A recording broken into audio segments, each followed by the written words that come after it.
অল্প আড়ালে ভালোবাসার সংসার। আজ বিথির বিয়ে। বিথি অনার্স ফার্স্ট ইয়ারে পড়ে। সবার মতো আনন্দ সহিত পালিত হচ্ছে। বিথি উচ্চ মাধ্যমিক পরিবারের মেয়ে। তবে দুধে যেমন চূর্ণ কাম্য নয়, একজনের মুখে হাসিও কাম্য নয়। সে আর কেউ নয় বিথি। এমন না যে বিথির প্রেম আছে, কিন্তু সে মেন্টালি প্রিপেয়ার্ড না। এছাড়াও সে আগে নিজের পায়ে দাঁড়াতে চেয়েছিলেন। কিন্তু আমাদের পুরুষভিত্তিক সমাজে মেয়ে ভার্সিটিতে উঠেছে মানেই বিয়ের বয়স পেরিয়ে যাচ্ছে। তাই তো অনিচ্ছারে বিয়ে না চাওয়া এত আনন্দ। বিথির বিয়ে হচ্ছে বিধান চৌধুরীর সাথে। চৌধুরী ইন্ডাস্ট্রিজের একমাত্র ওয়ারিশ। এজন্যই তো মেয়ের অনিচ্ছায় বিয়ে দিচ্ছেন বিথির বাবা। মেয়ে অবশ্য বিথি বাবা মায়ের একমাত্র সন্তান হওয়ায় বেশ আদরেই বড় হয়েছে এই ছোট্ট পরিবারে, যেখানে মা হাউসওয়াইফ, বাবা ব্যাংকার। কিন্তু বাঙালি বাবা মাদের সন্তানের শরীরটা নিয়ে অনেক বোঝাপড়া থাকলেও মনটাকে বোঝার চেষ্টা খানিকের জন্য হলো করে না। এতক্ষণ তো কনেকে নিয়ে অনেক কথাই বলা হলো। এখন বরকে গুরুত্ব দেওয়া উচিত, না হলে সে রাগ করবে। কারণ বিয়ে তো বিথির একাকার না। বিধানের নামে যেমন একটা নিয়ম নীতি বাইপ আছে, ঠিক তেমনি বিধানকে নিজেকে ডিসিপ্লিনের মধ্যে রাখতেই পছন্দ করে। জীবনের প্রতি ক্ষেত্রে প্রথম হওয়াটা ওর নেশা ছিল, তা বিজনেস হোক বা পড়ালেখা কিংবা খেলাই হোক। বিধানের ম্যান গোয়াটা একটু বেশি। কলেজ লাইফ থেকেই ওর পিছনে মেয়েরা মৌমাছির মতো ঘুরে। সেখানে বিথি তাকে রিজেক্ট করেছে। সো আর তার ম্যান ইগো তো হার্ট হবেই। বিথিকে বিধানের মা প্রথম দেখছিল তার কলেজের মাঠে। তখন বিথি এইচএসসি পরীক্ষা দিবে। বিথির তেমন সুন্দর নয়, শ্যাম রং ও ছোট ছোট চোখ, বোচাকা নাক, ও তবুও চেহারাটা মায়াময়, সাথে গোলাপি ঠোঁটের কোণে দুষ্ট হাসি। কিন্তু তার মন জয় করেছিল বিথির সুন্দর মন। বিথি মাঠে থাকা পথ শিশুদের সাথে খেলছিল, আদর করছিল, তাদের চকলেট কিনে দিচ্ছিল, যেখানে কলেজের অন্যান্য শিক্ষার্থীরা সেই শিশুদের সহ্যই করতে পারছে না। এরপরেই বিথির খোঁজ নিয়ে তাদের বাসায় যায়। বিথির বিয়ের কার্যক্রম শেষ করে বাসর ঘরে বসেছে। তার মনে এখন অনেক চিন্তা দোলা দিচ্ছে। বিবিতে তো হয়ে গেল, কিন্তু আমার স্বামী কি আমাকে বুঝবে? আমার স্বপ্ন কে বুঝবে? তা পূরণের স্বাধীনতা দিবে, নাকি সিরিয়ালের স্বামীদের মতো প্রথমে স্বপ্ন পূরণের কথা বলে সংসারের দায়িত্ব চাপিয়ে দিয়ে বন্ধ করাবে পড়ালেখা? সে কি আমাকে সময় দিবে সম্পর্কটা মেনে নেওয়ার, নিজেকে মানিয়ে নেওয়ার, নাকি নর পশুদের মতো ঝাঁপিয়ে পড়বে নিজের চাহিদা পূরণে? মনে মনে এসব ভাবতে ভাবতেই বিথির চোখ ঘুম ভোর করেছে।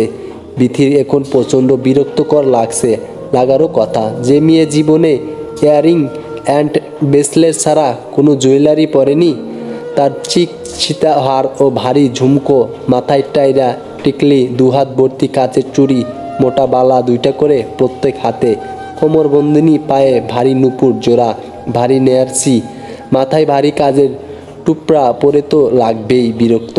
তার উপর প্রচণ্ড ক্লান্তি আর ঘুম তো আসেই। হঠাৎ দরজা খোলার আওয়াজে বিথি ঝিমানো ছেড়ে পরিপাটি হয়ে বসে। বিধান বেডরুমে ঢুকে বিথিকে এক পলক দেখে ওয়াশরুমে চলে যায় ফ্রেশ হতে। মুখ ধুয়ে আয়নার দিকে তাকাতেই স্মৃতির আয়নায় ভেসে ওঠে তার ঘুমপুরীর সাথে হওয়া প্রথম দেখা। অতীত মিসেস চৌধুরী কলেজ থেকে বিথির ঠিকানা জোগাড় করে বিথির অজান্তেই তার আম্মু আব্বুর কাছে বিথি ও বিধানের বিয়ের প্রস্তাব দেন। বিধানের মতো ছেলেকে তারা হাতছাড়া করতে চায়নি, তাই পরের দিন তাদের আসতে বলেন।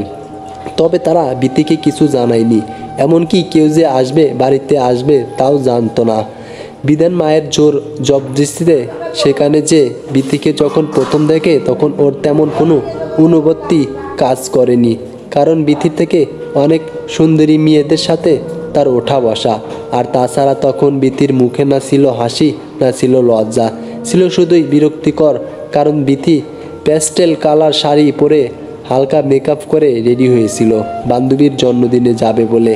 কিন্তু বিধানদা আসবে দেখে যেতে দেয়নি।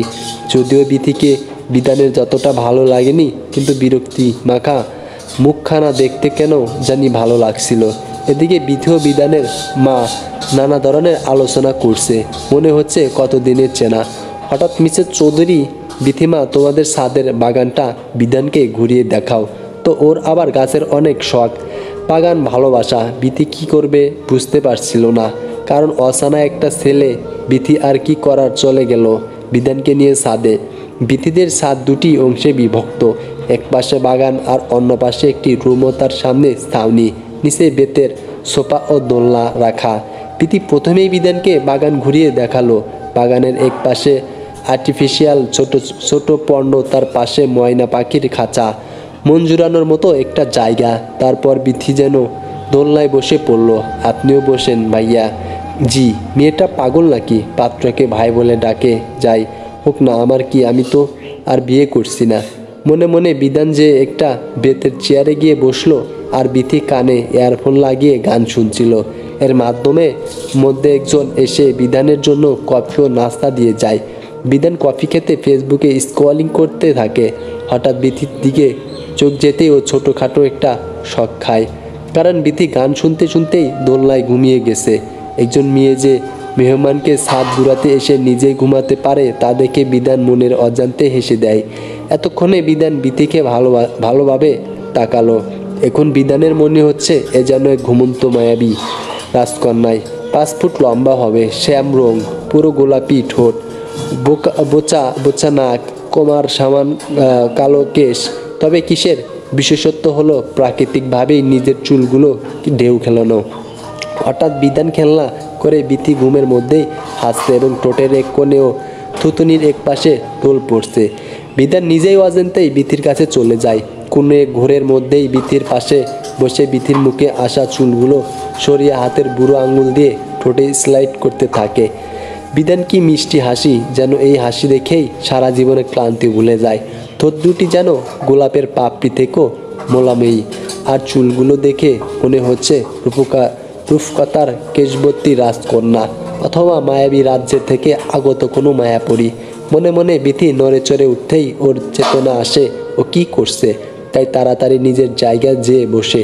অন্যদিকে বিথি ঘুম থেকে উঠে মেহমানের সামনে ঘুমিয়ে যাওয়ার কারণে লজ্জায় পড়ে যায়, যার কারণে মাথা নিচু করে বারবার চুল ঠিক করছিল, যা বিধান বুঝতে পেরে মনে মনে হাসছিল।